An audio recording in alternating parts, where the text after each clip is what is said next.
Now, this is going to get a few people fired up, I feel. Concerns are being raised about a Sydney women's soccer team which includes 5 transgender players. They've recently played in a pre-season tournament and they've blitzed it. The side entered and were allowed to compete in the women's division despite the fact that 5 of the players were born male. The team is known as the Flying Bats, and they were very, very impressive on the field, the Flying Bats. They won every game, and not just by a couple of goals. The side won by up to 10 goals, with one player scoring 6 goals in a single match. Parents of their opponents are angry. Club officials from the Northwest Sydney League say some parents have pulled their daughters out of the competition. They've told the Daily Telegraph they have concerns for their girls. Binary Australia spokeswoman Kirralie Smith has weighed in on the issue. She says Northwest Sydney Football and Football New South Wales continue to put girls at risk and create an unfair playing field. She also claims some girls were warned, don't complain, or you'll risk a fine, or even worse, being referred to the Anti-Discrimination Board.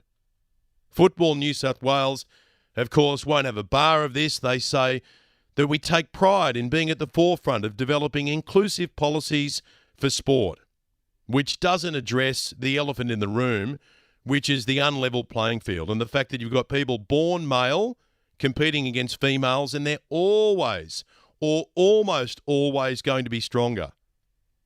Football New South Wales says that they'll continue to align with Football Australia's adoption of the Australian Human Rights Commission guidelines.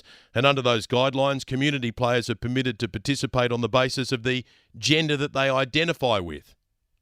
So the Flying Bats will continue to fly. The spokeswoman for Binary Australia, Kirralie Smith, good morning. Good morning, Ben. How good are those bats? No one can stop them. Well, it's no surprise, is it, when you've got 5 males playing in a female competition?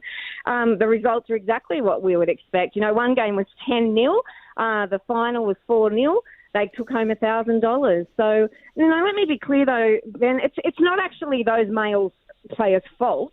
It's the fault lies squarely with Football New South Wales and their policy that allows these males to play on the teams, and the girls have no recourse. They've been told in very blunt fashion that if they protest, if they object, if they forfeit these games, they will be penalised and they will be referred to legal action for discrimination. We're going to talk to a rival player after 8:30, Ali. She's working until then, but she says, I play in the same competition as the Bats. Last year they had 2 transgender players, and we've been told that this year there will be 8.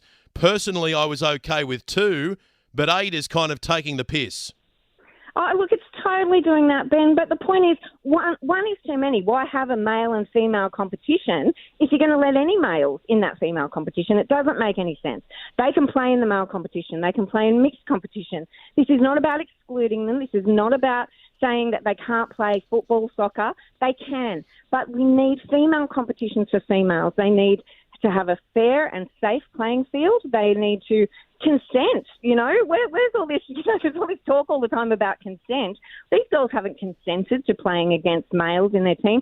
Some of these males, by the way, are 6'2" and 30 years old, playing against 15-year-old girls, and we know that there are parents self-excluding their own children from these competitions because they don't want them put up against these stronger, faster, taller males who are going to, you know, quite frankly, pose a great risk to their daughters. Well said, Kirralie. Thanks for joining us.